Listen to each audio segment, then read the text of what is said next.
At Independent Financial Planning, there's really two sides to our business. We have financial planning as well as investment management.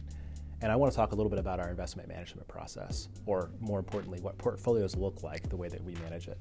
A traditional portfolio is often going to have some mix between stocks and bonds. A common split between them is 60-40 or 70-30, the 70 being the stocks and 40 or 30 being the bonds.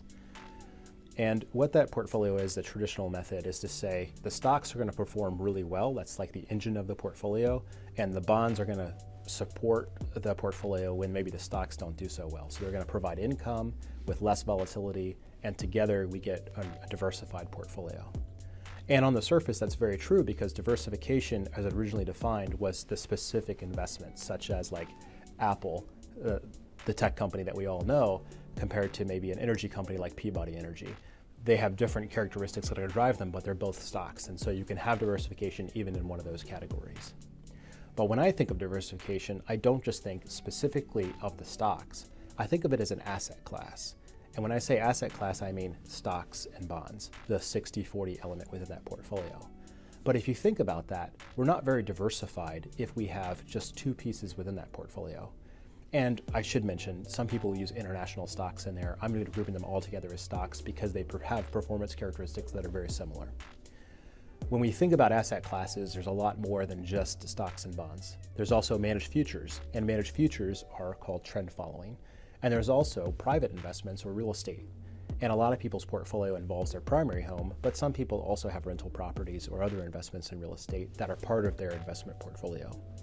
And so when we think about a portfolio design, we want to have as many non-correlated assets as possible. That is, assets that perform differently one to the other. So if one's doing really well, the other one maybe is doing a little bit well, or maybe it's not doing that great. But the overall perspective over a long period of time with different market environments, we're going to have a more stable and consistent return profile. So we like to allocate between those four buckets that I mentioned before: stocks, bonds, managed futures or trend following, and also real estate or private investments, something that's going to provide some income and maybe is a little bit more correlated to the real economy. Because stocks and bonds are very much financial investments, and managed futures as well. It operates in the financial economy. But the real economy, that is, the ones where we have our jobs and we're working, really that's real estate. So if we can allocate, if you think of even just the four buckets, 25% each bucket, that's a rudimentary way of doing that, but the concept is the same. That's what we're really headed for when we do investment management. We want to make sure that we're diversified among non-correlated investments.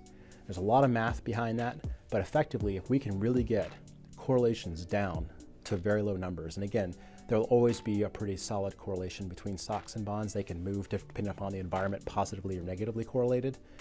But the other two really do provide a different kind of correlation, and often with pretty good return characteristics as well. So we're not necessarily sacrificing good return by moving out of stocks if we're using things like the managed futures or trend following and the real estate. So that's how we build portfolios at Independent Financial Planning.